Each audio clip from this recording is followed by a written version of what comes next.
मतलब शुद्ध देसी हिंदू हूँ मैं, मुझे कोई गुमराह नहीं कर सकता। लॉ फैकल्टी में सेक्रेटरी हूँ, पढ़ भी रहा हूँ, सीए को भी पढ़ा है, मुझे कोई गुमराह नहीं कर सकता। देश के जो सबसे गरीब हैं, दलित हैं, SC ST हैं, सबसे अधिक उनको नुकसान है। अरे आप विदेशी लोगों को नागरिकता क्यों दो रहे? हमारा जब खुद ही यहाँ के लोगों को खाने का नहीं है। अभी भी इंडिया में कम से कम 28-30% लोग पॉवर्टी लाइन से बिलो पॉवर्टी लाइन है। आप उनका ख्याल करो ना। सरकार की सबसे पहले गलती तो यही है कि वो जनता से बात नहीं कर रही है, बहुत शर्म की बात है। आपको क्या लगता है साक्षी महाराज को डिग्री है क्या? प्रज्ञा ठाकुर को कोई डिग्री थी क्या? वो क्या समझाएंगे लोगों को? वो एक ही चीज समझा सकते हैं कि भाई पूरे देश भगवा में रंग जाए। भगवा में रंगने बाद क्या होगा? भगवा में रंगने बाद होगा कि किसी की मॉब लिंचिंग होगी, किसी को देश से निकालने का होगा, दलितों का आरक्षण छीन लिया जाएगा, SC ST OBC का आरक्षण छीन लिया जाएगा।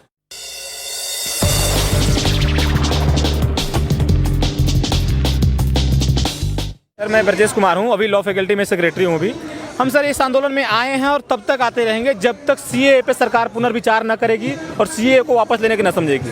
क्योंकि आप समझिए, आप गृह मंत्री ने एक टर्म दिया क्रोनोलॉजी, तो आप क्रोनोलॉजी समझिए, पहले CAA आएगा, फिर NPR आएगा, उसके बाद फिर NRC आएगा। तीनों ही टर्म में क्या है कि इस देश के जो सबसे गरीब हैं, दलित हैं, SC ST हैं, सबसे अधिक उनको नुकसान है। असम में जब NRC लागू हुआ तो 19 लाख में से 14 लाख हिंदू हैं। वो 14 लाख हिंदू कौन है? क्या आपको लगता है मुकेश अंबानी के बेटे होंगे क्या? अडानी के परिवार से होंगे क्या? नहीं, वो सिंपल वहाँ के जो गरीब हैं, जो मजदूर गए थे, जो बिहार यूपी से गए थे, उनका कागज नहीं दिखा पाए, वो क्या हो गए? NRC से बाहर हो गए। अगर उनको आप डिटेंशन सेंटर में भेजेंगे तो क्या लग रहा है? देश का जुआ, देश का एक समाज जब NRC में के कारण इस बार डिटेंशन सेंटर में जाएगा तो देश की GDP बढ़ेगी या घटेगी? देश की GDP ऑलरेडी मतलब 5% से नीचे जा चुकी है।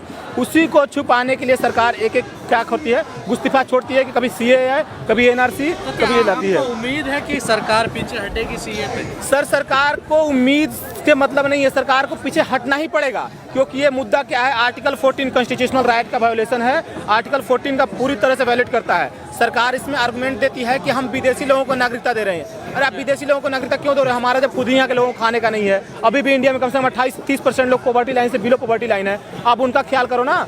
तो अमित शाह कह रहे हैं कि पीछे नहीं हटेंगे।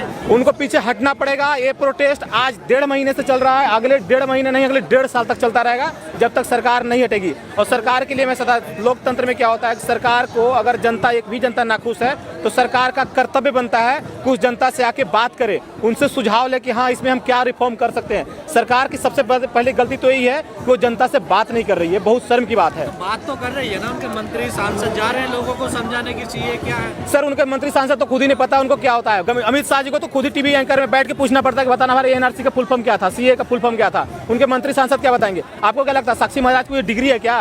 प्रज्ञा ठाकुर को कोई डिग्री थी क्या? वो क्या समझाएंगे लोगों को? वो एक ही चीज समझा सकते हैं कि भाई पूरे देश भगवा में रंग जाए। भगवा में रंगने बाद क्या होगा? भगवा में रंगने बाद होगा कि किसी की मॉब लिंचिंग होगी, किसी को देश से निकालने का होगा, दलितों का आरक्षण छीन लिया जाएगा, SC ST OBC का आरक्षण छीन लिया जाएगा। बस यही होगा और क्या होगा? क्या जिसके पास डिग्री नहीं वो नहीं समझ सकता इसको? नहीं समझ सकता है, वो बिल्कुल समझ सकता है अगर उनको ढंग से बताया जाए कि क्या है। अगर सरकार की मोटिव समझाया जाए कि मोटिव क्या है, मोटिव फाइनल NRC लाने का है तो समझ सकता है। अगर पार्लियामेंट में गृह मंत्री का बयान सुने कि नहीं हमारा मैनिफेस्टो है हम लाएंगे, तो ढंग से समझ सकता है कि इनका मोटिव क्या है और NRC क्या है। लेकिन सरकार कह रही है कि प्रदर्शनकारियों को गुमराह किया जा रहा है। कौन गुमराह कर रहा है? मुझे कौन गुमराह कर रहा है? मैं शुद्ध हिंदी देशी हूँ, शुद्ध मतलब शुद्ध देशी हिंदू हूँ मैं, मुझे कोई गुमराह नहीं कर सकता। लॉ फैकल्टी में सेक्रेटरी हूँ, पढ़ भी रहा हूँ, CAA को भी पढ़ा है, मुझे कोई गुमराह नहीं कर सकता। सरकार गुमराह कर रही है, जनता कोई और गुमराह नहीं कर रहा है। और मुझे किसी पॉलिटिकल पार्टी से कोई मतलब नहीं है, मुझे देश के मुद्दों के साथ मतलब है। मुझे आज 2 करोड़ रोजगार चाहिए था, आपको GDP ग्रोथ रेट 9% एटलीस्ट चाहिए था। आप GDP जब 9% से नीचे गिर गया तो सरकार ने इसे छुपाने के लिए क्या लाया? CAA ला दिया। तो सरकार ऐसे ऐसे सिगोफे जो है ना छोड़ते रहती है ताकि देश की जनता है गुमराह होती रहे। देश की जनता कभी भी अपने हक की आवाज न उठाए, शिक्षा के बारे में बात न करे, बेरोजगारी के बारे में बात न करे, GDP गिरते हुए GDP के बारे में कभी बात न करे। ये सरकार का एजेंडा है। तो कह रही है कि हमसे बात करें आके GDP अर्थव्यवस्था। तो आए तो हैं, इतनी भीड़ आई है, इतनी भीड़ आई है। क्या लगता है आपका सरकार का एक कर्तव्य नहीं बनता है कि अगर यहाँ 2000-3000 लोग आए हैं तो एक रिप्रेजेंटेटिव को भेजें और उनसे बात करें कि हाँ जी बताओ आपको क्या समस्या है। जंतर मंतर कोई बिहार का कोई छुपा हुआ कोना नहीं है, देश का वो जगह है जहाँ आंदोलन की शुरुआत हुई और आंदोलन की शुरुआत होते रहेगी। तो सरकार को सोचना चाहिए ना कि इतने बड़े लोग इकट्ठे हो रहे हैं तो उनसे बात करें। कहाँ सरकार आ रही? सरकार तो अपने उन भक्तों के पास जा रही है कि ऐसा करो कि JNU में जाओ, 100 डंडे ले लो और जाके बच्चों को पीट के आओ। ये कौन सा बात करने का तरीका होता है सर जी?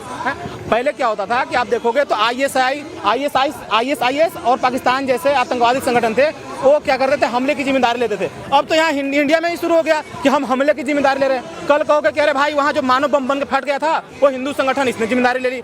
देश को क्या कर रहे हो, हिंदुओं को आप बदनाम कर रहे हो। सबसे अधिक सरकार हिंदुओं को बदनाम कर रही है। ये सब कोई भी बंदा ऐसा नहीं होता है जो हमले की जिम्मेदारी ले, चोरी की जिम्मेदारी ले, गुंडागर्दी और रेप की जिम्मेदारी ले। ये यहाँ के संगठन जो है कुछ दलाली में, भाजपा की भक्ति में संगठन हमले की जिम्मेदारी लेना शुरू कर दिया। बहुत शर्म की बात है देश के लिए। 22 तारीख को सुप्रीम कोर्ट में हियरिंग है इस पूरे मामले में, क्या लगता है कोई उम्मीद है? सर 22 तारीख को सुप्रीम कोर्ट में हियरिंग है। अभी कपिल सिब्बल ने कहा था कि क्या होगा कि कोई राज्य सीए का मतलब इम्प्लीमेंट करने से मना नहीं कर सकता। मैं भी उस बात से बिल्कुल सहमत हूँ, मना नहीं कर सकता, क्योंकि क्या है, सेंटर द्वारा पास लॉ है। लेकिन देश के जनता, देश के नागरिक होने के नाते हमारा कर्तव्य है कि सरकार को हम उस मुद्दों से अवगत कराएं कि आपने जो सीए पास करा दिया ये क्या है, असंवैधानिक है। भले ही आपके पास 303 सांसद हैं, लेकिन इसका ये मतलब नहीं है कि देश के 130 करोड़ का कंसेंसस आपके साथ पहुंच गया एक झटके में।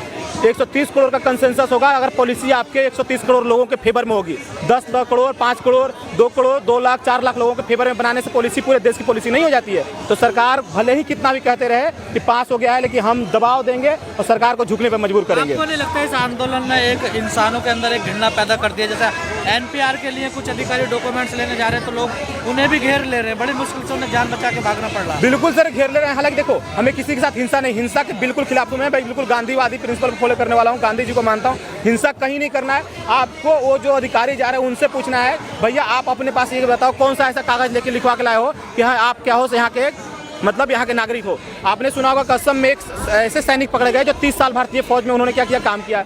सिंपली उनको डिटेन कर लिया गया क्योंकि उनका नाम मैच नहीं किया। अब बताओ 30 साल से जब वो नागरिक नहीं बन सके तो आप 10 साल से जॉब ज्वाइन करके जा रहे हो। कि गलती होगी हमसे उस मामले में? सरकार ने मान तो लिया कि गलती होकर उनको छोड़ भी दिया गया। सर उनको छोड़ दिया नहीं, देश का हर नागरिक को वैसे ही छोड़ना पड़ेगा। यहाँ जितने लोग आ गए हैं सबको उचित सुरक्षा, उचित शिक्षा, उचित हेल्थ और स्वास्थ्य की व्यवस्था करानी चाहिए। सरकार को विदेश में, अमेरिका में रह रहे हिंदू क्या परेशान है, यहाँ पाकिस्तान में रह रहे हैं क्या परेशान है, इसके लिए दूसरा साधन ये हो सकता है कि आप अपनी विदेश नीति मजबूत करो। आप ऐसा थोड़ा ना कहोगे अरे भाई ऐसा है ना कि बोला बोरिया बिस्तर बांधो हमारे यहाँ इंडिया आ जाओ। फिर 6 साल से जो चिल्ला रहे थे आप कि विदेश नीति में ऐसे स्ट्रॉन्ग है, हम पाकिस्तान को आइसोलेट कर दिया, कहाँ गया वो सब आइसोलेशन?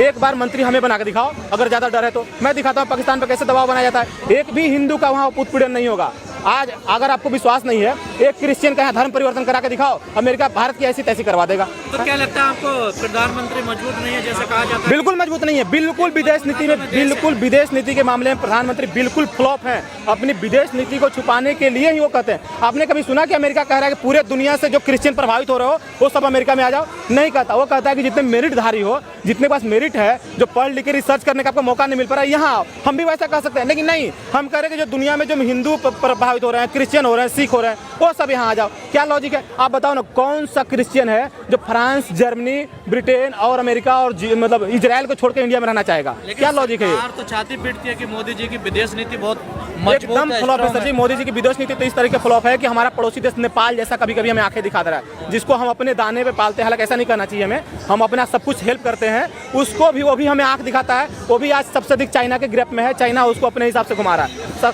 भारत का पड़ोसी देश बांग्लादेश है, बांग्लादेश की जीडीपी भारत से स्ट्रॉन्ग जा रही है। शेख हसीना भारत की बातें नहीं सुन रहा है। कल ही हामिद करजई, अफगानिस्तान के पूर्व राष्ट्रपति का बयान आया है कि भारत में सारे लोगों को अधिकार देना चाहिए, सबको मानना चाहिए। आप एक देश के राष्ट्रपति को भारत के खिलाफ, मतलब भारत के बारे में भारत की सरकार को सजेशन देने की जरूरत क्यों पड़ रही है? क्योंकि कहीं ना कहीं यहाँ की सरकार कमजोर है।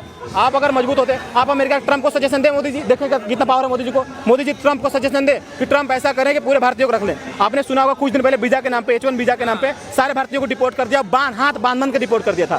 क्या है विदेश नीति आपकी? सबसे फ्लॉप, सबसे घटिया विदेश नीति है। आप एक ही चीज कर सकते हो कि भाई देखो हमसे काम नहीं होगा, हम बोरिया बिस्तर हम भी बांध रहे हैं, बोरिया बिस्तर तुम भी बांधो, वापस आ जाओ, जैसे वैसे रहो। बस इतना ही इनकी विदेश नीति है, बाकी कुछ नहीं है।